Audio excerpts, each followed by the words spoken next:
Bonjour à tous. Aujourd'hui, on va raconter l'histoire du chant de la mer. Une histoire racontée et chantée par Noël Leroy.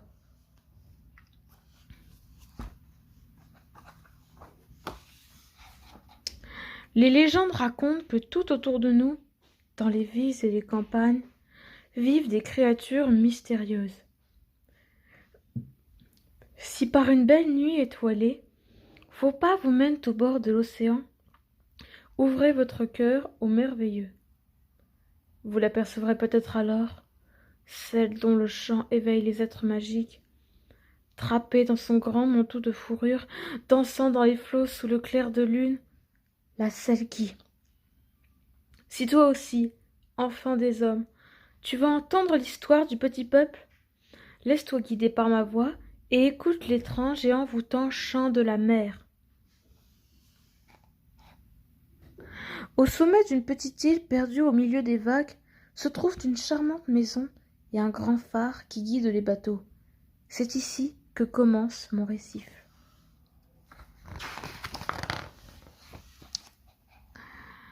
Ce soir-là, il est l'heure d'aller au lit pour Ben et son chiot Dio.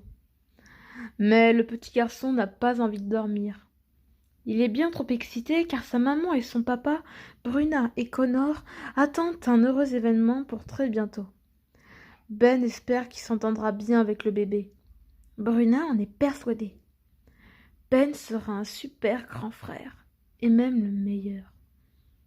Pour l'aider à s'endormir, Bruna offre à son fils un joli coquillage. Ben le colle à son oreille et y entend le doux et reposant chant de la mer.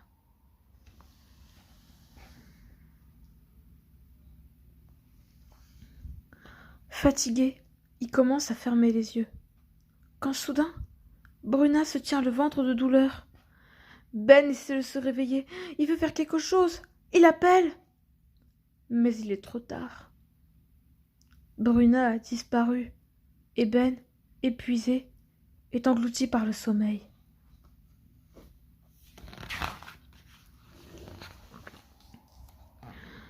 De longues années se sont écoulées. Ben et Joe ont bien grandi. Ils ont le droit de jouer seuls sur la grande plage, à condition de veiller sur la petite dernière, Maïna. Mais cette petite sœur est une vraie chipie. Elle se colle tout le temps derrière Ben pour regarder ce qu'il dessine. Et pire encore, elle adore s'avancer dans la mer et retrouver les phoques qui la regardent avec amusement. Malgré sa peur de l'eau, Ben doit d'ailleurs souvent voler au secours de sa sœur lorsqu'elle s'aventure trop loin. En plus de ce nouveau tracas, Ben doit prendre soin de papa, qui est souvent triste et pensif depuis le départ de maman. Aujourd'hui, ça fait 6 ans déjà. C'est pour ça que leur grand-mère est venue de la ville. Pour ça, et aussi pour fêter l'anniversaire de Maïna, qui, malgré son âge, n'a encore jamais prononcé le moindre mot.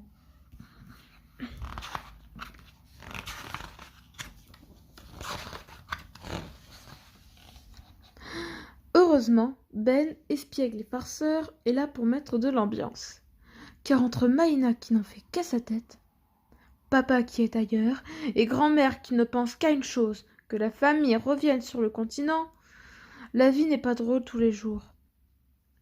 Pile à l'instant où Maïna souffle les 6 bougies de son gâteau, plouch! Ben lui plonge la tête dedans, déclenchant colère et hurlements des adultes. Tant pis pour la punition, quelle rigolade! Le soir venu, alors que Maïna souhaitait entendre une belle histoire de leur maman, le grand frère raconte la légende de la terrifiante Macha, la sorcière au hibou. Il est dit que les soirs d'Halloween, la vieille femme envoie ses oiseaux voler les sentiments des êtres magiques, ce qui les change en pierre. Et ça tombe bien, car demain c'est Halloween. Les hiboux de Macha vont venir sur leur île, voler les sentiments de leur papa et le pétrifier à jamais. Effrayée par l'horrible conte, Maïna fit se cacher sous sa couette.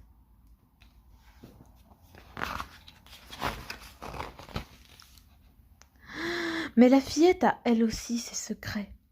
Après avoir joué quelques notes sur le coquillage de son frère, Maïna voit apparaître autour d'elle une myriade de minuscules lumières étincelantes. Celles-ci lui font découvrir une majestueuse fourrure blanche qui brille d'un bel éclat. Étrangement, l'habit sied parfaitement à Maïna, et c'est comme appelée par une force mystérieuse qu'elle rejoint, guidée par ses lumineuses amies, les phoques qui l'attendent dans la mer. Là, entre l'océan bleu et le ciel nuit étoilé, tout près de l'île qui ressemble au géant Maclear, le colosse des contes, Maïna se transforme en phoque blanc et nage parmi les animaux marins. Sous la surface, elle fait de merveilleuses rencontres. Les méduses qui dansent au gré du courant. Une baleine chante dans un tourbillon de bulles. Des poissons multicolores qui virevoltent dans tous les sens. Le monde aquatique semble s'éveiller au passage de la petite fille magique.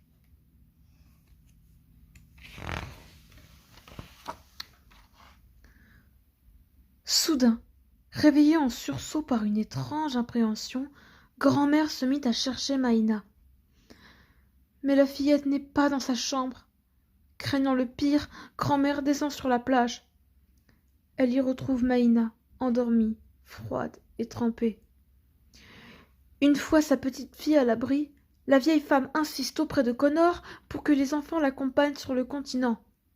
Le phare est un endroit bien trop dangereux pour eux. Connor voudrait répondre, mais il ne dit rien. De toute façon, il sait que grand-mère n'a pas tout à fait tort. Le lendemain, malgré les vociférations de Ben, grand-mère embarque les deux enfants dans sa drôle de voiture. Direction la ville. Sur l'île qui s'éloigne au fil de l'eau, restent seuls Connor et le chien Dio.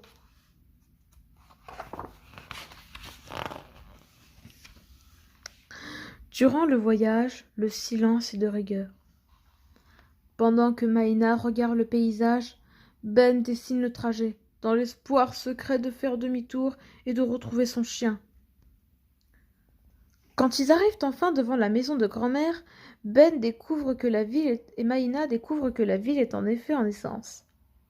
Partout dans les rues, courent et hurlent des enfants fantômes, des momies, des citrouilles et des loups-garous en tout genre. C'est Halloween. Chez grand-mère, en revanche, entre la radio qui diffuse de vieilles chansons et l'odeur du thé qui donne envie de dormir, c'est le calme plat. En furetant dans la maison, Maïna déniche un grand manteau de fourrure qu'elle revêt dans l'espoir qui lui permet de se changer en phoque blanc. Mais quand Ben et grand-mère retrouvent la fillette, elle est sous la douche, toute mouillée, l'immense manteau sur ses épaules.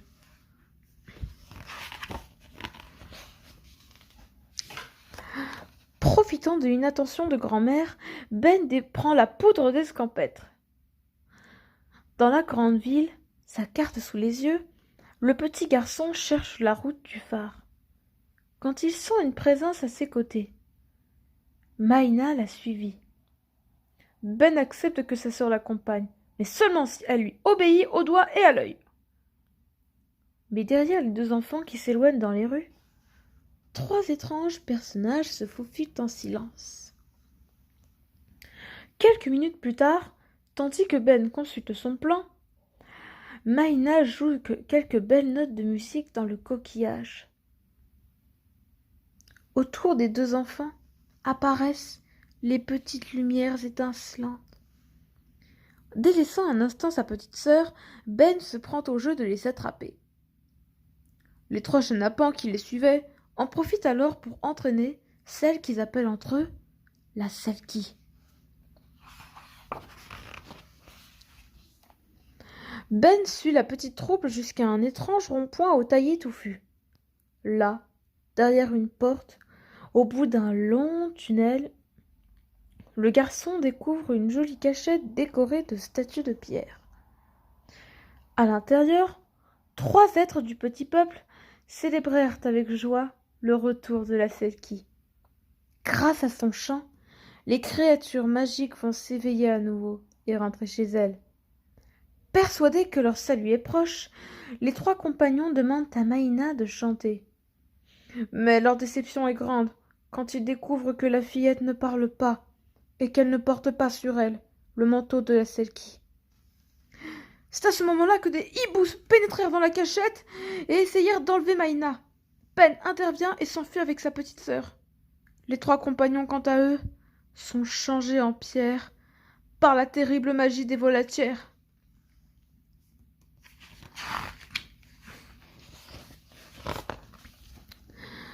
Désormais convaincus qu'il leur faut retrouver le vrai manteau de la Selkie pour sauver le petit peuple, Ben et Maïna montèrent dans un bus, direction le phare. Grâce à cette aventure, le petit garçon comprend que les légendes de sa mère étaient vraies et que sa petite sœur est un être magique. Durant le voyage, Maïna, qui aperçoit des lumières étincelantes qui mènent dans la campagne, fait stopper le bus et descend avec Ben afin de suivre ses lumineux alliés. Mais les 2 enfants se retrouvèrent bien vite, totalement égarés. Inquiets, ils commencent à perdre espoir, quand un gros grognement les effraie un peu plus fort. Et encore.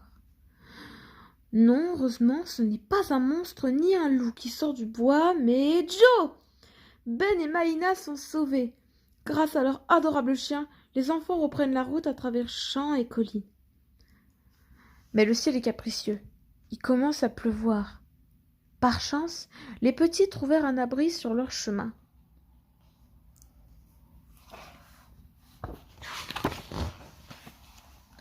L'intérieur du refuge est fascinant. Partout sont disposés des tableaux, des fleurs, des objets précieux, comme si l'endroit était une cachette à souvenirs.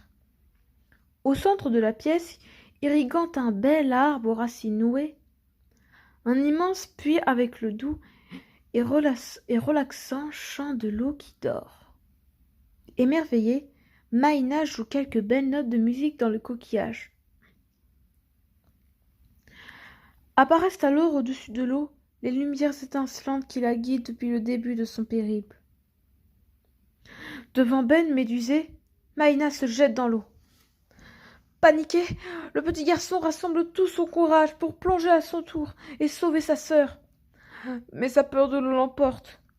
Finalement, c'est Joe qui plonge, entraînant malgré lui son petit maître dans sa chute. Ben disparaît dans les profondeurs noires et liquides du puits sans fond.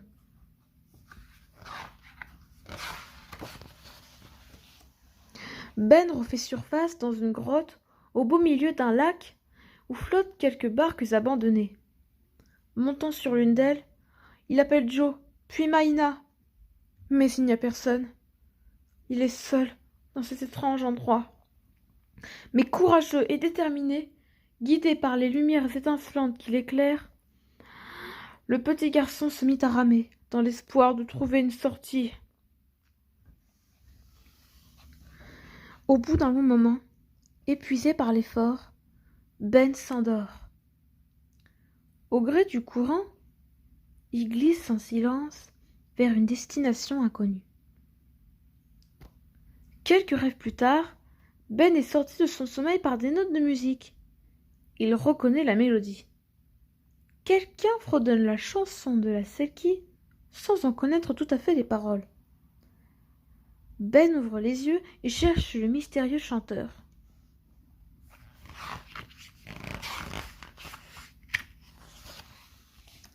Au sommet d'un tas de rochers, un drôle de monsieur à la barbe et aux cheveux interminablement longs se réjouit du retour des petites lumières dansantes. C'est pour lui le signe que la magie existe toujours en ce monde. Ben comprend alors que ce personnage aux dires étranges n'est autre que le grand Shanaki, le célèbre savant conteur du petit peuple, dont la chevelure garde la mémoire et l'histoire des êtres magiques. Espérant son aide, Ben confie alors au grand Shanaki ses soucis, la disparition de sa sœur et la menace qui pèse sur le petit peuple.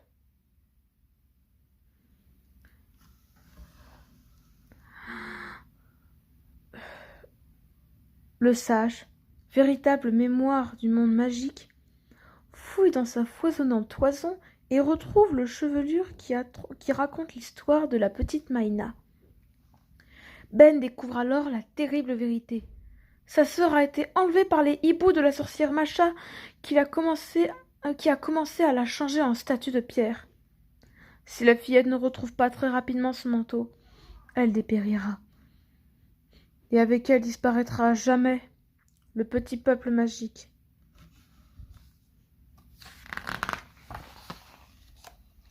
Le grand Chanaki confie à Ben un de ses cheveux et lui dit qu'il trouvera la sortie de la grotte à son extrémité. Tout en progressant dans l'immense souterraine, Ben remonte le fil des souvenirs contenus dans le cheveu magique. Au milieu de l'obscurité, le jeune garçon voit apparaître l'image de Bruna, sa mère. Devant lui défilent, comme dans un livre d'images, les événements survenus 6 ans plus tôt. Le cœur chancelant, il voit sa maman quitter la maison tout en tenant son ventre rond. Il voit Connor, son père, incapable de sauver celle qu'il aime, qui se laisse emporter par les vagues d'une violente tempête, afin d'une mer agitée. Puis Ben voit un de ses propres souvenirs. Elle a 4 ans et s'avance vers son père qui tient une forme dans ses bras. C'est une petite fille enveloppée dans un magnifique manteau blanc. Elle s'appelle Maïna et son arrivée fait de lui un grand frère. Les larmes envahissent les yeux de Ben.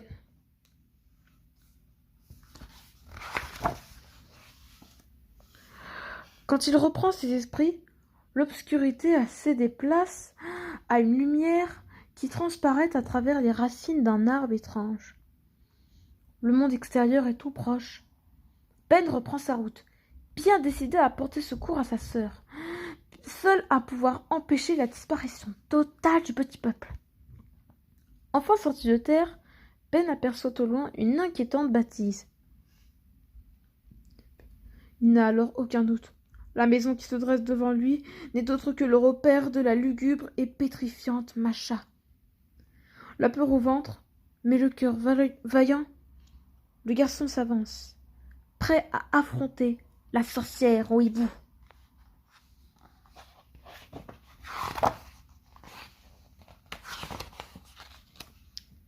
Mais alors qu'il pensait devoir se battre, le voilà face à une femme très âgée, qui écoute de vieilles chansons et qui boit du thé dont l'odeur donne envie de dormir.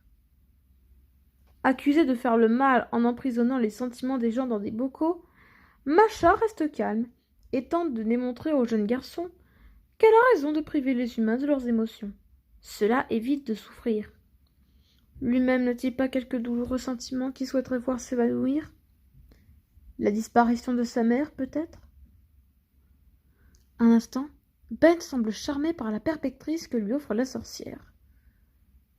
Sans la tristesse au fond de son cœur, il serait peut-être moins malheureux.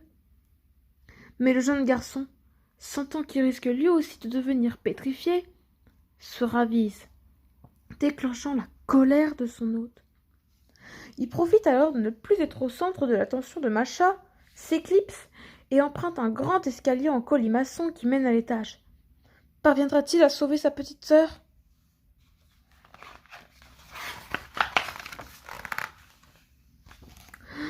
Poursuivi, Ben échappe de justesse à la sorcière et atteint le grenier sain et sauf. Il y retrouve son chien, Joe, qui, grâce à son poids, bloque la trappe, empêchant ainsi Macha de les rejoindre et de leur faire subir un sort bien funeste. Maïna est là, également. La fillette se tient immobile dans la grande pièce où sont entreposés tous les sentiments volés par la sorcière au fil des ans. Ben comprend alors que Macha a usé de sa magie sur sa petite sœur. Une partie du corps de la fillette est déjà pétrifiée. Ben, qui sait que le temps leur est compté, supplie Maïna d'entonner le chant de la Selkie.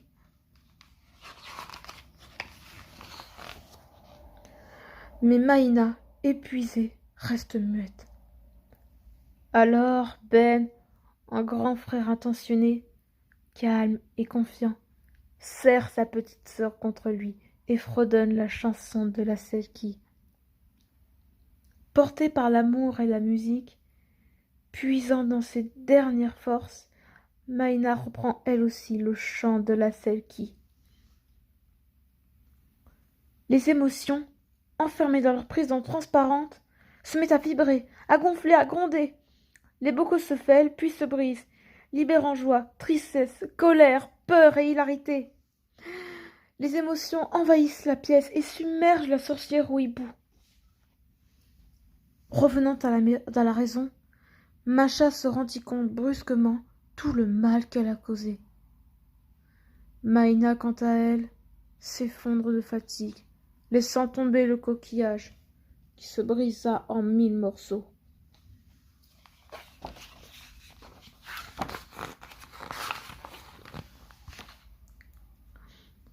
À nouveau clairvoyante et bien intentionnée, Masha est bien décidée à venir en aide aux deux enfants, car elle sait que si Maïna ne retrouve pas très rapidement son manteau, le petit peuple disparaîtra à jamais. Par une belle incantation magique, la sorcière invoqua les chiens du géant Maclear. Montés sur le dos de Joe, Ben et Maïna se préparent pour un étrange voyage.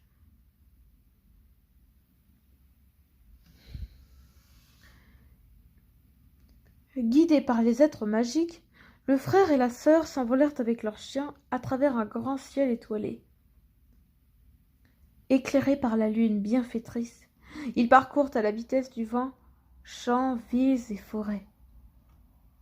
Lorsque l'île et le phare sont enfin en vue, Ben se dit qu'il va pouvoir sauver sa petite sœur, et par là même tout le petit peuple.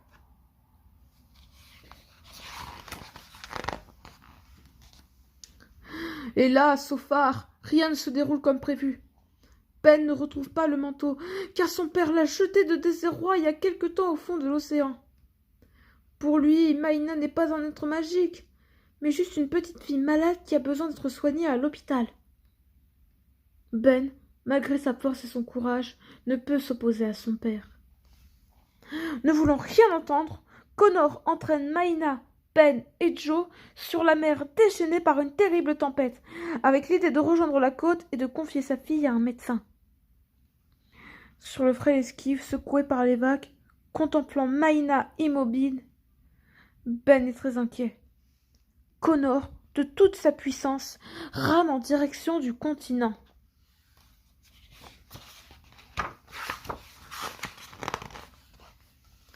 Comprenant alors que sa petite sœur va mourir, Ben décide d'agir. Malgré sa peur de l'eau, n'écoutant que son cœur et son courage, le garçon se jette dans la mer. Plongé dans l'immensité liquide, il était sur le point de perdre espoir, quand des phoques l'entraînent vers le fond. Lorsque Connor finit par retrouver son fils parmi les flots tumultueux, le garçon serre dans ses bras le coffre magique qui contient le manteau de la Selkie. Étonné par le courage de son fils, Connor reconnaît alors son erreur. Attentionné et délicat, il couvre sa fillette du scintillant vêtement blanc. Maïna s'éveille ainsi, éclatante et étincelante, chantant d'une voix magnifique la féerique mélodie de la Selkie. La fillette s'envole dans les airs, percée d'un incessant tourbillon de lumière.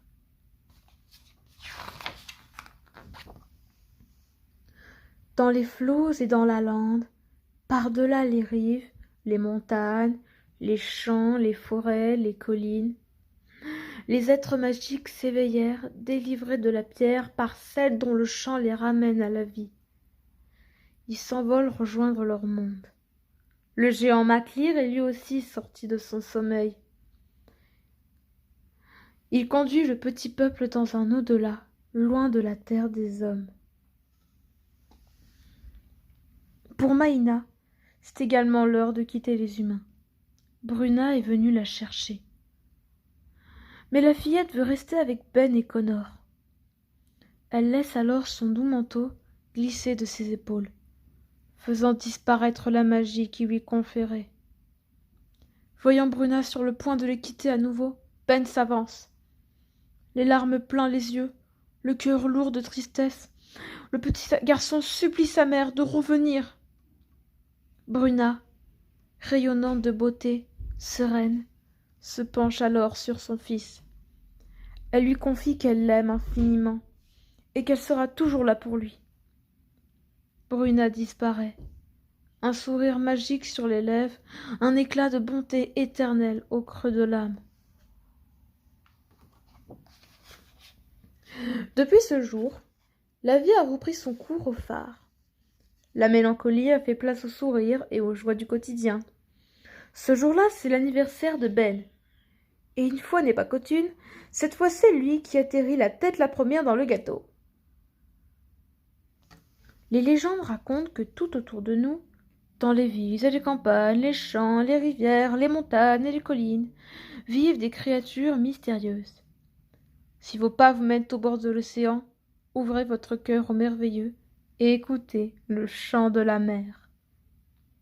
Vous les apercevrez peut-être alors, là c'est qui, ou peut-être, ceux dont les danses et les chansons égayent les cœurs pétrifiés. Ces petits êtres magiques qui savent mieux que personne éveiller en nous le plus grand et le plus beau de tous les sentiments, l'amour. J'espère que cette histoire vous a plu. Je t'aime, ma reine.